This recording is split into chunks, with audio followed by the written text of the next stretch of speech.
జగిత్యాల జిల్లా కోరుట్ల పట్టణంలోని ఆదర్శ నగర్ కాలనీలో నిన్న సాయంత్రం చిన్నారి హితీక్ష ఆదర్శ నగర్ లో తన ఇంటి వద్ద ఆడుకుంటూ ఉండగా అదృశ్యమైందని తల్లిదండ్రులు, తల్లి కుటుంబ సభ్యులు ఎంత వెతికినా దొరకలేదు. చివరికి చిన్నారి తల్లి పోలీసులను ఆశ్రయించారు.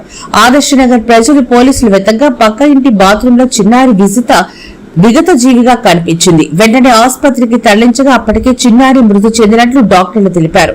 చిన్నారిని కడతీర్చిన వారిని కఠినంగా శిక్షించాలని కుటుంబ సభ్యులు, స్థానికులు కోరుతున్నారు. హత్యకు గల కారణాలు తెలియాల్సింది. జగిత్యాల జిల్లా SP Ashok Kumar, Metpally DSP Ramulu, Korutla town SI Chiranjeevi case దర్యాప్తు చేస్తున్నారు. 5 సంవత్సరాల చిన్నారిని చంపడం అనేది చాలా ఇక్కడ ఏరియా సభలో మనం వాడకట్టు మనుషులను చాలా ఖండిస్తున్నాము. అది ఏ కారణమని ఉండని ఆమె ఏది మర్డర్ ఇంకా అది ఏ కారణం ఉండగానే 5 సంవత్సరాల చిన్న పాపని చంపడం అనేది చాలా చాలా బాధాకరమైన విషయము. ఇది వాడకట్టు మొత్తం మంది ఇక్కడ ఖండిస్తున్నాము. ఈ శిక్ష మాత్రం ఏముండాలంటే మరణానికి మరణమే ఉండాలా. అట్లయితేనే ఇక్కడ ఈ సమాజంలో జరిగే మర్డర్లన్నీ అరికట్టడానికి అవకాశం ఉంటుంది, కొద్దిగా తగ్గించే ఛాన్స్ ఉంటుంది. కాబట్టి ఇది మరణానికి మరణం అనేది ఈ శిక్ష. ఆదర్శ నగర్లో ఆట్ల ఇక్కడ జరిగిన విషయం హత్య జరిగింది కాబట్టి దీనివల్ల ఎలా జరిగింది అన్నది ఉంటుంది. దీన్ని ఆమెకి అబ్బాయి కానీ అమ్మాయి కానీ ఎవరు చేసినా వాళ్ళకి ఇదే కారణంగా చేయాలని మేము కోరుకుంటున్నాం. అందరం కలిసి ప్రజలకు ఏడగట్ల ఈ విషయం పాడ ఆడుకుంటుంది, తానం చేస్తాను పత్రాలకైనా నేను చేపిస్తాను వచ్చినాను గంతే. వచ్చి చూసేటప్పుడు లేదు నా లెంకినాము చూసి వచ్చినాము. నేను పోలీస్ స్టార్ తగ్గిపోయినా లెంకి పోలీస్ వాళ్ళకి పోతే అలా వచ్చి ఇవన్నీ లెంకితే అలా దొరికింది, అలా బాత్రూంలో దొరికింది. అక్కడ మేము సోపుతలు ఇళ్ళకి ఏది కావాల్సిన అన్నీ తిరిగి వచ్చిన అది 5 నిమిషాలు ఇంట్లోకి వెళ్ళి బయటకు వెళ్ళేది. ఇంట్లోనే ఉంటుంది ఎప్పుడు మనం లేదు నా తల్లి. ఏడున్నారా అమ్మా, ఏడున్నారా?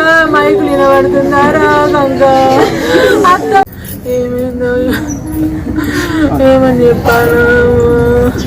నా బిడ్డని అమ్ములో గప్ప చెప్పినా, నా గోళ్ళ మీద అనుమానం అని చెప్పాలా.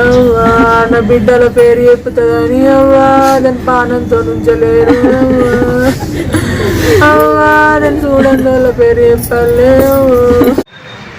చాలా ఘోరమైన పరిస్థితి. ఇలాంటి సంఘటనలు మళ్ళీ రిపీట్ కాకుండా అది ఎవరు చేసినా కానీ వాళ్ళకు కఠినమైన శిక్ష పడాలి. అంతే ప్రజలు కోరుకునేది, నేను అంతా కోరుకుంటున్నాను. నేను షాపు నుంచి 5:30 సుమారులో వచ్చాక పాప మా ఇంటి కూడా ఆడుకున్నది. నాతో హ్యాపీగా కొంచెం గడిపింది, అలా నాన్నతో గడిపింది. నేను ఫ్రెష్ అయిపోయినా షాప్కి వెళ్ళిపోయినా. ఇంటికి పోయే వరకనే 8:30కు నాకు తెలిసింది అమ్మాయి కనబడలేదు. అన్నీ షాప్ బంద్ చేసి ఇంటికి వచ్చాక మొత్తం ఆదర్శ మొత్తం సరౌండ్ అంతా లెంకినాము. వెళ్తే అప్పుడు పోలీస్ స్టేషన్లో కంప్లైంట్ ఇచ్చి వచ్చాక వాళ్ళు వచ్చి అంత ఇదంతా లెంకి పక్కపొట్టి పొడవాట ఇంటి లెక్క బాత్రూంలో అమ్మాయిని మిడకాయ పోసేసి రక్తం పడుతూ చాలా బాధాకరమైన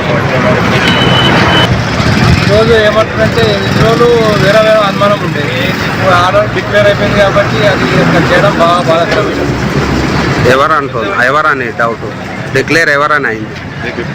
ఎవరి మీద డిక్లేర్ అయింది? వాళ్ళ ఎవరి మీద డిక్లేర్ అయింది? పాప వాళ్ళ నేను షాపు నుంచి 5:30 సుమారులో వచ్చిన